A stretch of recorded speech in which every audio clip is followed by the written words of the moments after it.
Welcome, Commissioner Graves. Hello, good to see you again. Good to see you.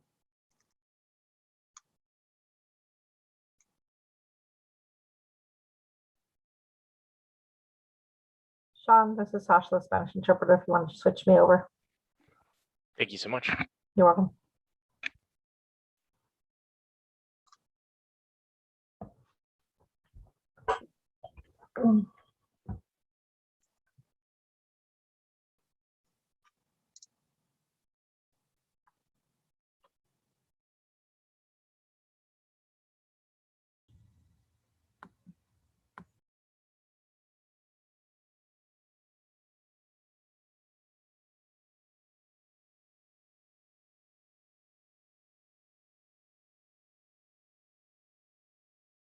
Welcome, Commissioner Sims. Good to see you again.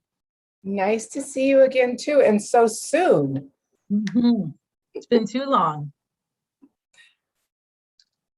I must admit, the break was nice. Welcome, Commissioner Walkinshaw. We're so glad you're here.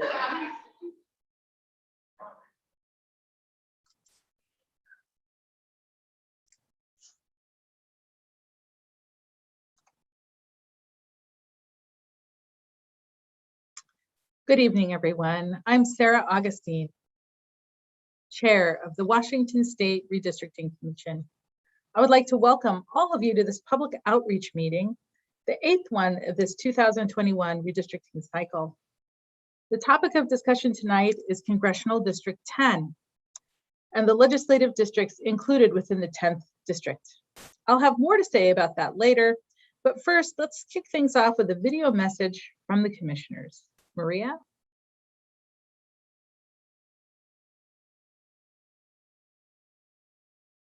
Hello, everyone. I'm Sarah Augustine. I'm the chair of the Washington State Redistricting Commission, recently chosen by the 4 voting members of the commission to facilitate and to lead this effort. Hello, everyone. I'm Commissioner April Sims. I'm Commissioner Joe Fain. I'm Commissioner Brady Pinheiro-Walkinshaw. I'm Commissioner Paul Graves. I'm one of 4 voting members recently appointed by the state legislative leadership of the Washington State Redistricting Commission.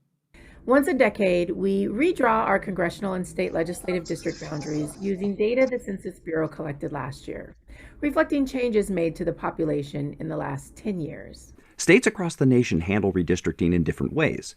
In Washington, the state constitution and law establish an independent redistricting commission. As commission members, we've committed ourselves to a process that is open, Transparent, and credible. These maps will belong to all the people of Washington. With that in mind, we encourage you to help us draw your WA. The commission will hold virtual public outreach meetings focused on populations residing in each of Washington's 10 congressional districts, as well as additional outreach meetings to be scheduled soon. Live Spanish and American Sign Language interpretations will be available for each of these meetings. With your unique insights about the community, we will work to ensure a credible redistricting process, resulting in maps reflecting fair representation for all Washingtonians. Please take part. After all, it's really your map. so come help us draw your WA. Help us draw our WA. Come help us draw your WA. So please help us draw your WA. Thank you, Maria. To those of you from the public who are joining us this evening, welcome again. It is my goal as chair to facilitate a process that is as participatory, fair, and equitable as is possible. I will endeavor to engage communities across Washington as fully as I can and to hear and address your concerns and requests. Throughout our tenure as commissioners, we will hear public comments that are important, and we will listen to you. I will do my best to synthesize the comments, and we will endeavor to respond as we are able. Still, it is possible that you will bring forward in your public comments ideas, requests, and injustices that we may not be able to address. We will certainly deliberate on the issues where we do have jurisdiction. Where we don't, I will do my best to refer you to those who may be able to respond more effectively. I want to begin by reviewing the purpose and values of the commission. Together as a commission, we have agreed on the following values and mission: to provide an open, transparent, and credible process that is grounded in statute and where all voices are welcome and there is access for everyone. To conduct ourselves with transparency, respect, and civility, where commissioners will participate and negotiate in good faith, and to meet the deadline outlined by law and to produce the best possible maps. You may be aware that because of the pandemic, this redistricting cycle promises to be a challenging one. While we should have received the data from the Census Bureau that we need to begin redistricting by April 1st of this year, we don't expect to have that data until late August. Nonetheless, in late April, the Census Bureau did deliver to the President and the nation the apportionment data, which told us which states would gain seats in the US Congress and Electoral College and which would not. Based on that data, we know that in the last decade, the population of our state grew by 14.6% and added approximately 1 million residents. Despite that population growth, it did not change the number of congressional seats we are entitled to. Washington will continue to have 10 representatives in the US House of Representatives. Based on the population growth in the state, our job as the Redistricting Commission is to distribute as equally as is practical the population among 10 congressional districts and 49 legislative districts. Based on the census data from April, Washington had a population of 7,705,281 residents as of April 1st, 2020. Therefore, we need to draw 10 new congressional districts that are compact, contiguous, and convenient, and made up of approximately 770,528 residents, and 49 new legislative districts that are also compact, contiguous, and convenient, and made up of approximately 157,251 residents. Statute also instructs us, as much as it is practical, to minimize drawing district lines that cut through counties, municipalities, and communities of interest. And the Commission is committed to applying these principles while we try to create equally proportioned districts. So while we know the overall population of the state, according to the census, we don't yet know the particulars of percentage growth across neighborhoods and counties. State population estimates of the last 10 years do give us a relatively good idea of where our 7.7 million residents live and which districts will need to get larger in area to add more residents, and which districts will need to get smaller in order to shed residents. And as we add or subtract neighborhoods for one district, it will cause the need to make corresponding adjustments to the neighboring districts. To show you broadly, Maria, can you please put up the first map? This map shows Washington State and its 10 congressional districts. The darker the brown color, the more the district needs to grow in size, and the darker the teal color, the more the district needs to shrink in size. So regarding the topic of discussion today, the 10th congressional district. The map indicates that the 10th congressional district, according to state population estimates, has slightly less residents than the needed 770,000 residents to make it proportional. Depending on the final numbers we get from the Census Bureau, it looks like this congressional district may have to gain a few residents. Now, next slide, please, Maria. The 10th congressional district includes all of Legislative District 22 and parts of Legislative Districts 2, 20, 25, 27, 28, 29, 31, and 35. Based on state population estimates, we can see that the 2nd and the 22nd and the 31st have more than the 157,000 residents that each district should have, while districts 20, 27, 28, 29, and 35 have less than the needed 157,000 residents. Thank you, Maria. So that's just a brief overview of the challenge that your Redistricting Commission faces this year.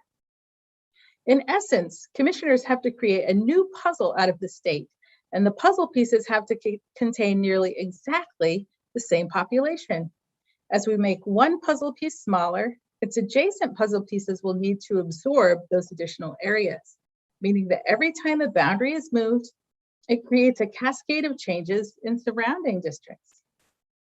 I was at a conference last week where Secretary of State Kim Wyman likened our task as similar to solving a Rubik's Cube, which is quite an apt analogy. So the purpose of our meeting tonight is to listen to your input about your community and how to ensure that the districts are fairly balanced in terms of population, but also represent shared communities of interest. The commission may not be able to meet every interest, but as commissioners try to weigh the trade-offs inherent in this process, your opinions are welcome and vital. This evening, we have more than 40 individuals who have signed up to testify. We're going to invite individuals in groups of 4 to testify. Each individual will have 2 minutes to offer their comments. After 4 people have testified, we will see if the commissioners have any questions for the 4 testifiers. And then we will move on to the next group of testifiers. With that summary, Sean, let's begin. Please call the first panel.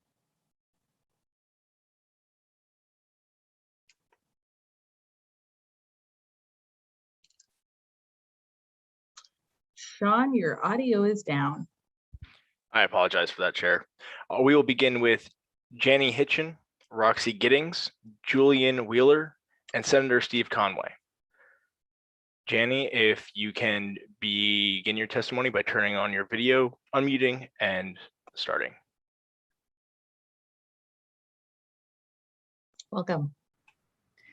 Good evening. Today, I would like to ask them, when looking at the 10th Congressional District, that we pay careful attention to how the changes could impact our military community. I live in the 29th legislative district, which has a little bit of that area, and the 28th holds quite a bit. And then you jump down to Thurston County, and a portion of that is held. And it's all under the 10th Congressional District.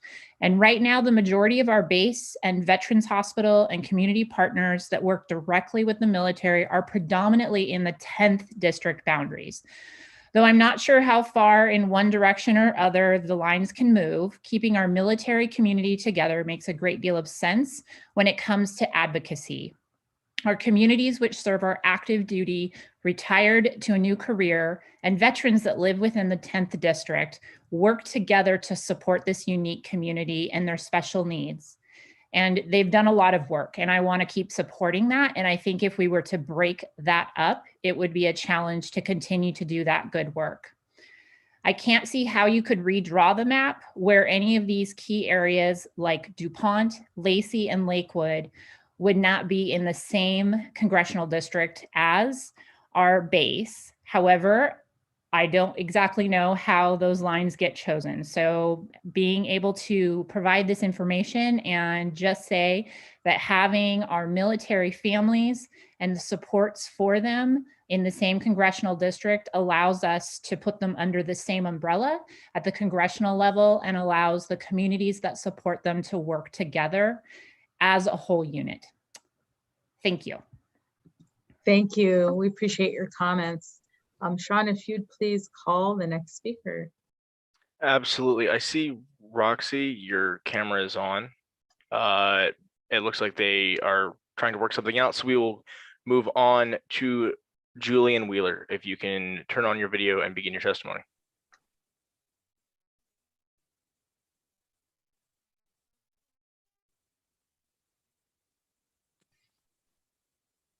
Julian, we cannot hear you.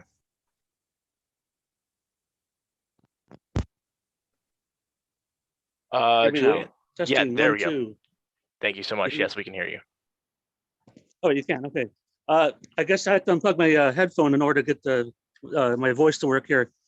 Julian Wheeler, resident of Lakewood, and 29th LD and 10th Congressional District. Formerly a resident of the 28th when I was active duty. I just wanted to second the comment made earlier by Councilmember Hitchen and to ask for keeping the community of interest together, featured by active duty and their families, active duty military. But I just wanted to also add to the support for finding a way to bolster the voice of other communities of interest, such as students. And I'm thinking particularly of college students. And the other community of interest I would mention is that of, as far as is able to be determined geographically, people with disabilities. Since people who know me as chair of the Pierce County Accessible Communities Advisory Committee, they know that I am concerned about making it possible for people to have greater access to the various local facilities. And I think that maybe if you make a district more accessible, I mean, first of all, it's an open question. How would you do that? I would suggest making join the lines in a way that include a facility with its much of its constituency or its users, end users. So that's why I want to thank you very much. And because I know there are some cities that have significant gradients, downtown business districts that are difficult for people to get around. So maybe having a district where it's easy for a resident to go to a community function that would be in their same jurisdiction. I know that it's probably a tall order and there's no perfect way to do it, but. Thank you. I'm sorry that your time has run out, but we would love to see your written comment if you would send that to us via email. And please stay on in the event that the commissioners have a question or comment for you after the panel. Sean, if you would call the next speaker, please. Absolutely. We have Roxy Giddings. I see your video is on. If you can unmute and begin your testimony. Yes, I just got a call from Steve Conway. He's having trouble getting on. I don't know why, but he wanted me to tell you that he's having trouble getting on.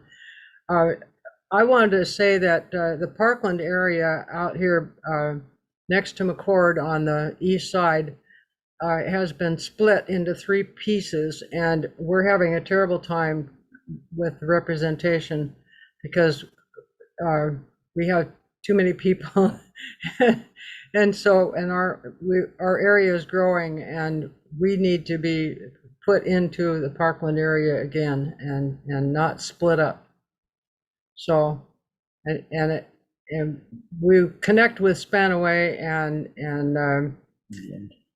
the land use planning that's going on about us is they're trying to make us high density, and we have some that is high and some that isn't. So we'd like to be together. That's it. Maybe you could get connected with Steve somehow. Thank you. We appreciate your comments, and I have staff working on that right now. Thank you. Sean, if you'd like to call the next speaker. Yes, Chair. So the next speaker is supposed to be Senator Conway. I believe that his legislative assistant is using his login link. As a friendly reminder to everyone, each link is only able to be used once, and so that is probably the issue. So we will also email Senator Conway and make sure that that's clear. But that will also be the end of this panel. Okay, great. At this time, I'd like to ask the commissioners if you have questions or comments for the members of this panel. Commissioner Graves. Thanks very much, Madam Chair. Thanks to all of you for coming in, giving us some time and testifying tonight. I just want to say a special thanks to Julian, both for your service to our country and then also for your advocacy for those with disabilities. It means a lot. Thank you. Other members of the commission? Okay, seeing none, I would like to excuse the panel. Thank you for being here. We appreciate your willingness and your comments. Ron, if you would call the next panel, please. Absolutely, Chair. Our next panel will begin with Matthew Smith, Senator Tawny Nobles, Tracy Turner, and Alexander Lomas.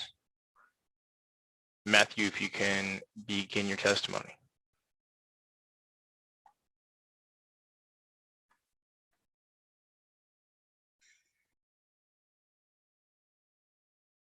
I see they're connecting now. Please begin your testimony.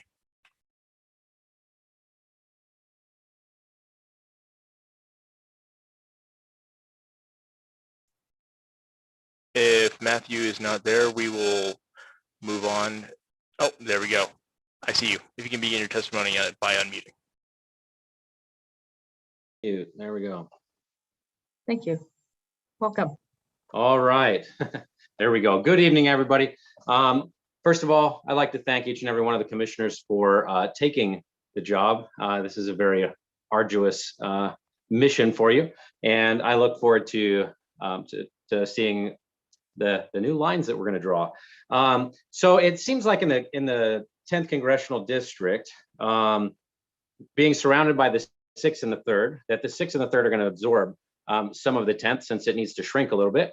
And my question is, how are we going to really balance the seats between Democratic and Republican? It seems like if we lose the South end, we're gonna grow more in the Democratic area. It seems like you guys are gonna have a tough, some tough decisions there, and I'm Senator Fain. I've seen you working with the Senate, and I know that you guys are going to do your best and to redraw those lines. But my question is, if we lose more of the rural areas in the South and West of our district, how are we going to continue to try to have equal representation in the district? In last year, it was 55-45, which isn't real close, but I surely would like to at least try to remain in that ratio. So, easy question. How are we going to balance this within the district if we lose the rural areas? Thanks. Thank you. We sure appreciate you taking the time to speak with us. Please stay tuned in the event the commissioners have another question or comment for you. Sean, if you'd call the next speaker, please. Yes, Chair, we have Steve Conway to begin testimony. Welcome. Can you hear me here now? Yes. I'm on my telephone. I had some connection problems. I really have represented the 29th legislative districts for 3 decades, actually, and have been in this district a long time. Originally, this district represented Parkland and South Tacoma. And South Tacoma, I will let you know, is a unique area of its own, not to be confused with Tacoma. Eventually, we inherited a little bit of Lakewood in the 2nd decade. But in the last reorg, they actually took South Tacoma away from the 29th legislative district, which gave us half of South Tacoma was divided in 2.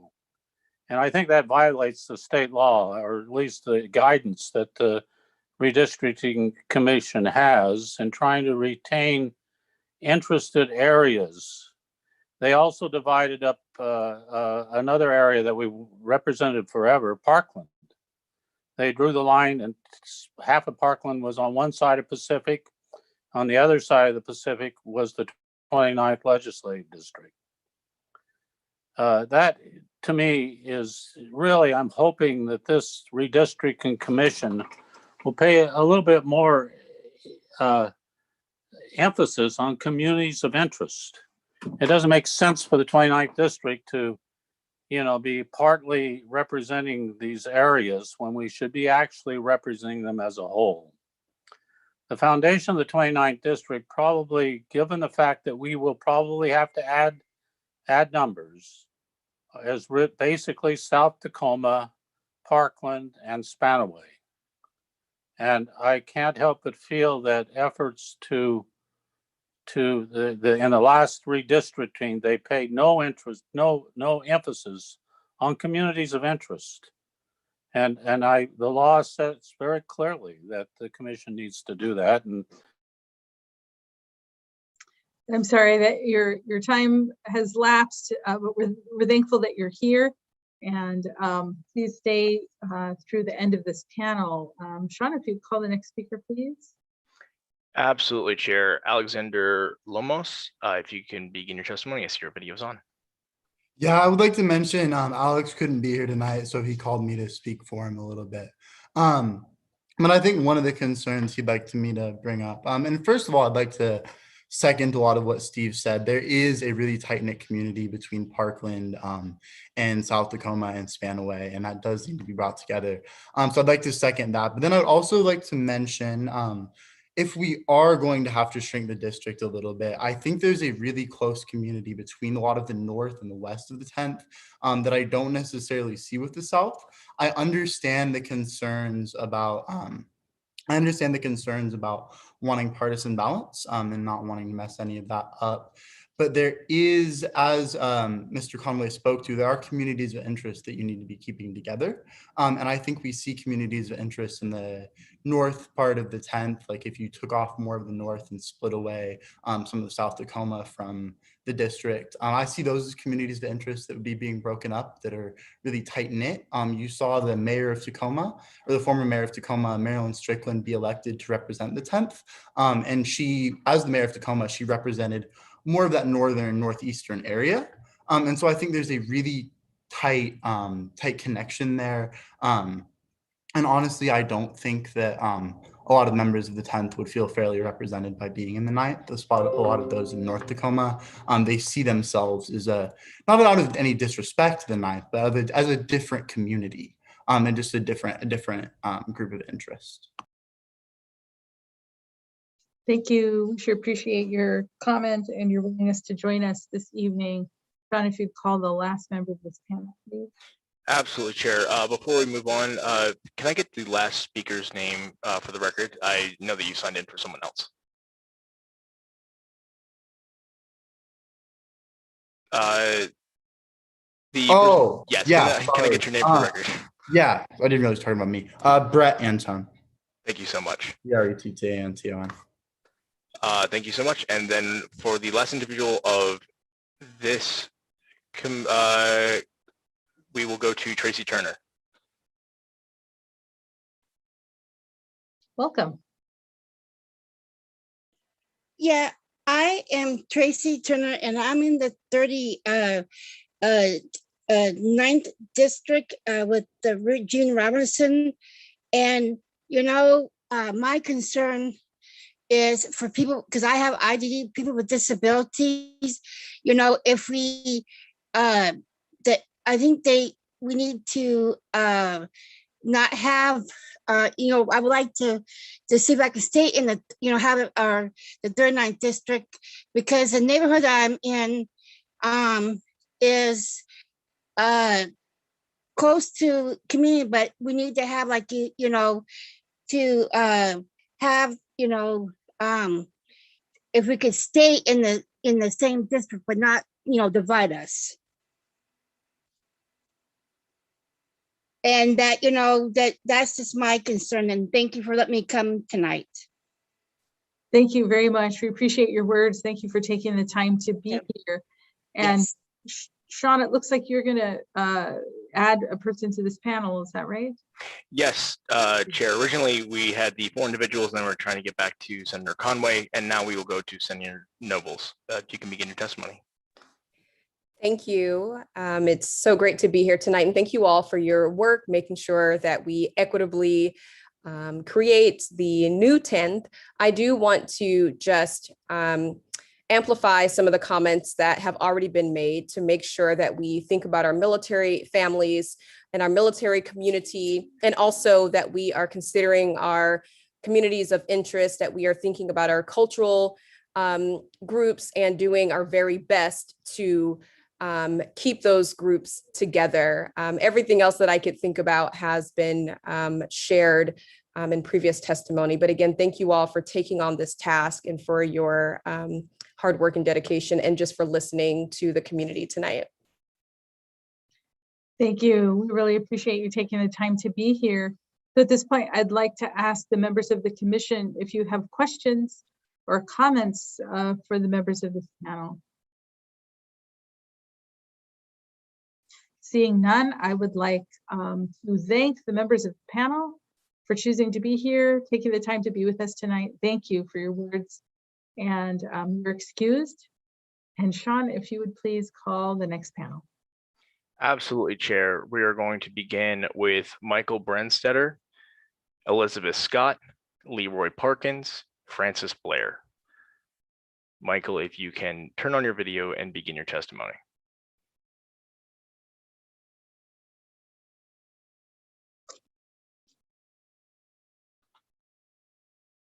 Michael, are you there?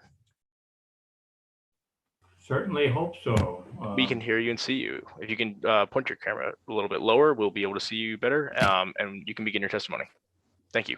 Well, first of all, I just want to thank the commissioners for taking on this and your efforts on this important task. I'm Michael Brandstetter. I'm a city council member from the city of Lakewood, and we are currently served by the 28th and the 29th district, and we are within the 10th Congressional District.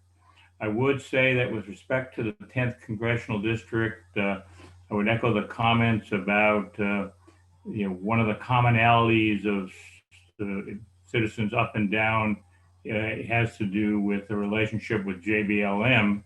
And I would urge the commissioners to continue to keep the axis of the 10th district along I-5 from South Tacoma down into Thurston County, where communities up and down that list have that. With respect to the legislative districts, Lakewood has been well served by having both representation from the 28th and 29th district. The eastern portion of our city has much in common with the areas of Parkland and Spanaway and the unincorporated areas to the east of us. And the western portion of our city, which is in the 28th, has much in common with the municipalities that are to our north, south, and west. We would like to sort of see that retained so that the interests of both areas of our city are meshed with others in their state district. And that concludes my comments. Thank you. We appreciate your time. Thanks very much. Sean, if you would call the next speaker. Absolutely, Chair. We had several individuals drop off from that last panel, so we've added some. We will next begin with Francis Blair. If you can turn on your video and begin your testimony. Oops. Okay. I live in Stillicums, which means that I'm in the 28th Legislative District, the 10th Congressional District, and the 6th County Council District. It would sure be nice if some of those lines all met together. Since I'm in the middle of the 28th and the middle of the 10th, I don't expect my position to change. But on the edges, I know you have access to those marvelous machines that do guesses of what populations, and so I assume that you will be making lots and lots of use of those. It's nice to have boundaries go along natural things like mountaintops or streets or major divisions also, instead of through the middle of a neighborhood. That's been done pretty well in the past, and I hope you will continue to do that. I think everything else I had to say has already been said. So thank you. Thank you. We appreciate your comments and your time. Sean, if you would call the next panelist, please. Absolutely, Chair. Our next panelist is going to be Heather Elred. If you can turn on your video, unmute, and begin your testimony, please.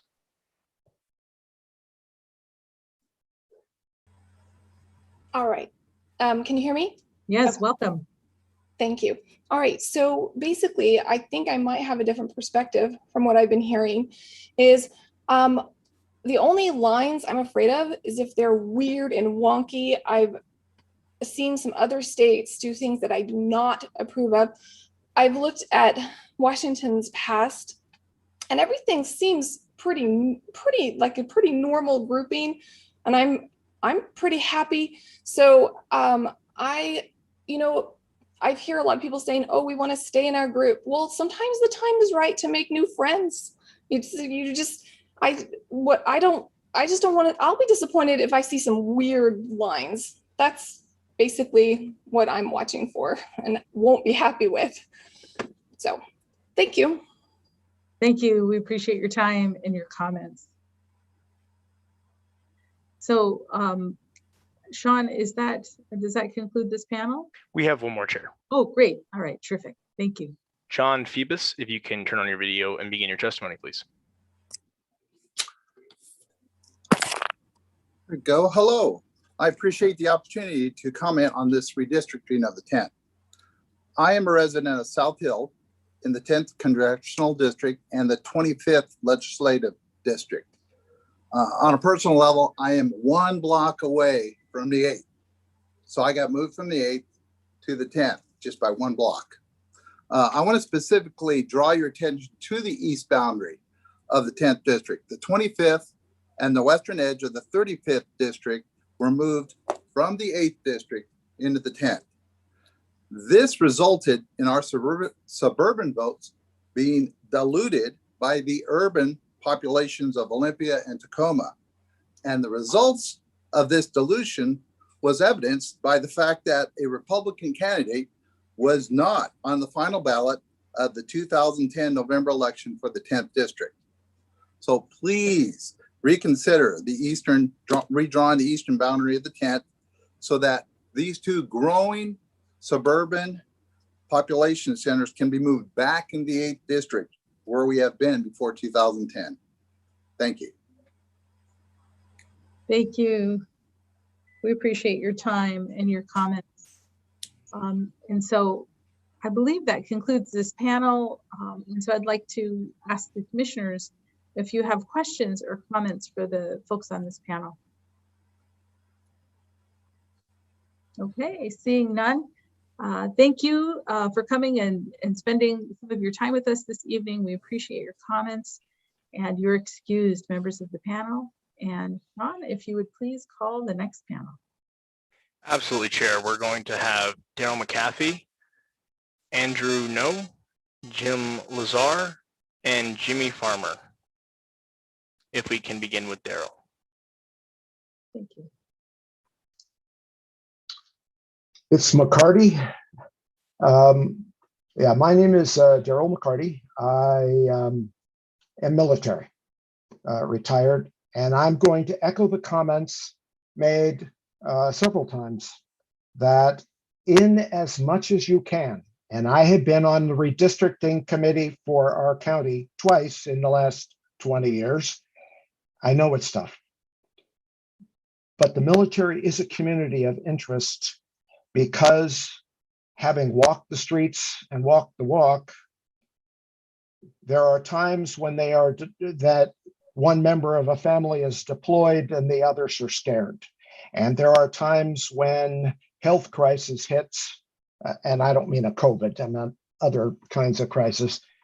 And it's really much easier for, if the community, in as much as possible, is concentrated in one congressional district.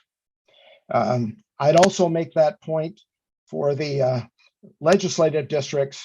I just don't think you can get there from here, but you can try.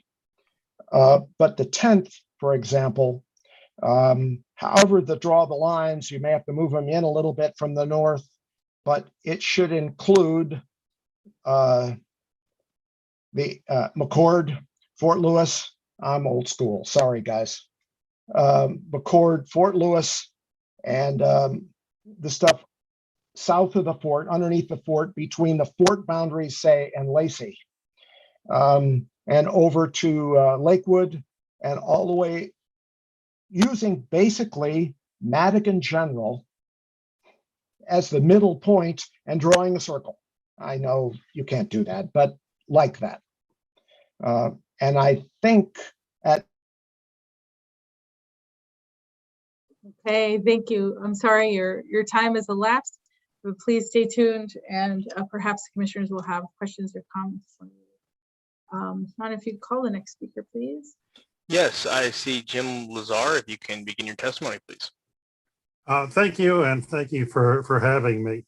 I'm mostly concerned with the congressional districts and that only one district should cross the Cascades. No Congress member should have to travel across the snowy mountains to connect their district. So start in the Northwest and work south along the Cascades, pull the 8th Congressional District into Western Washington. That will push the 10th further south.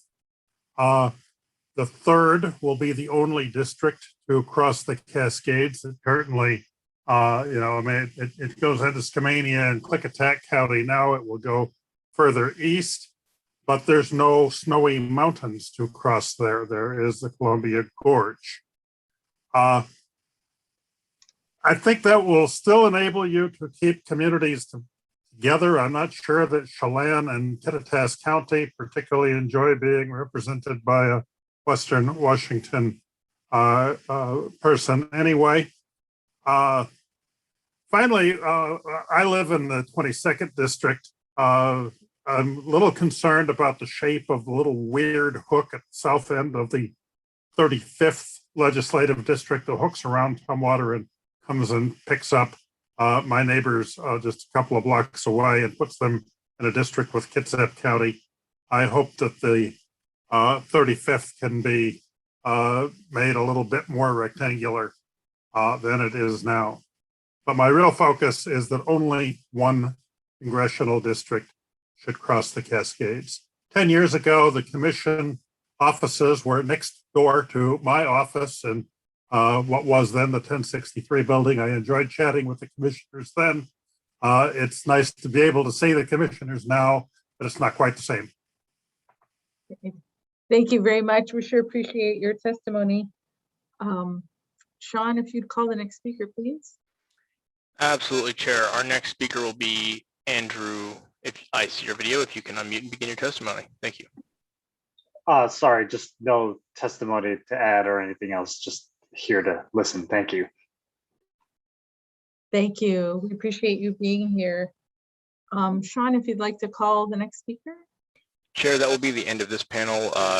Jimmy Farmer is having a Zoom issue getting transferred over.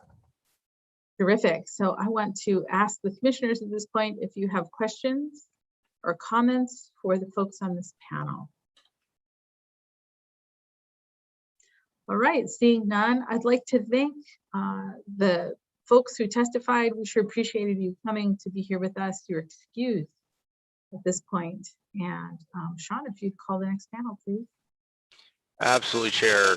The next individuals that we have are going to be Lynn Crowley, Walter Jorgensen, and that will be the remainder of our testifiers today. And we are going to try to get back to Jimmy Farmer if we're able to get that working.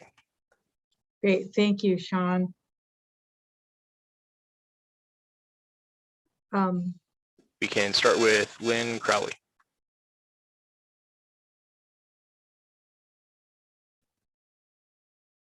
Hi, can you hear me? Yes, welcome. Wonderful. Thank you so much. And it's glad to be back. And thank you again for giving us the opportunity to speak to all of you. And thanks, of course, to all of the commissioners for your great work. I am Lynn Crowley. I live in the 35th Legislative District, which used to be the 22nd.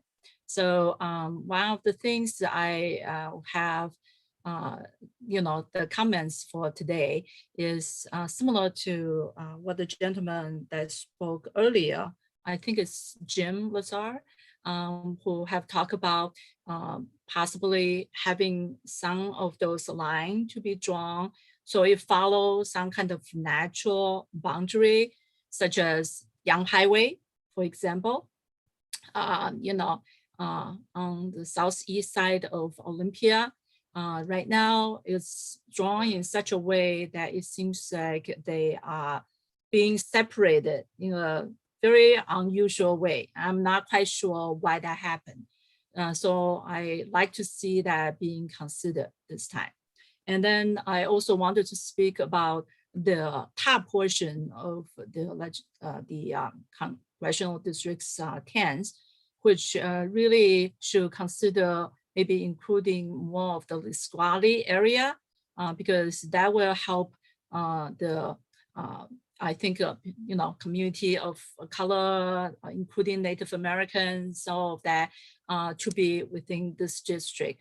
And I think that is something a lot of community members that I belong to kind of like to see happen.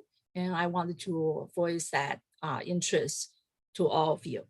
Other than that, I don't have anything else to add because a lot of other things was already spoken about by others. So Thank you. Thank you. Appreciate your time and your testimony. Sean, if you'd like to call the next speaker. Yes, Chair. We're unable to move Walter Jorgensen, but we have allowed them to speak in the attendee panel. Walter, if you can begin your testimony. I apologize that there won't be video.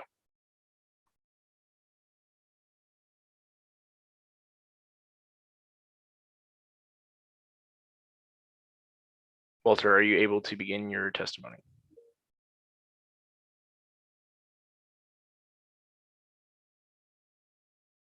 I do not think they're able to actually contribute tonight, Chair.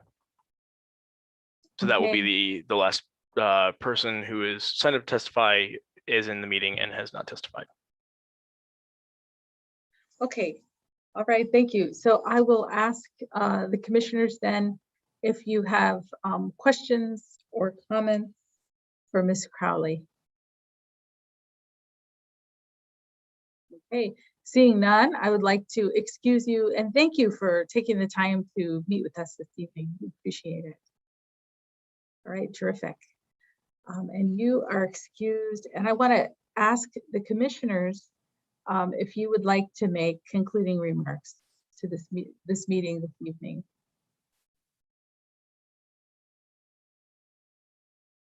Okay, Commissioner Graves.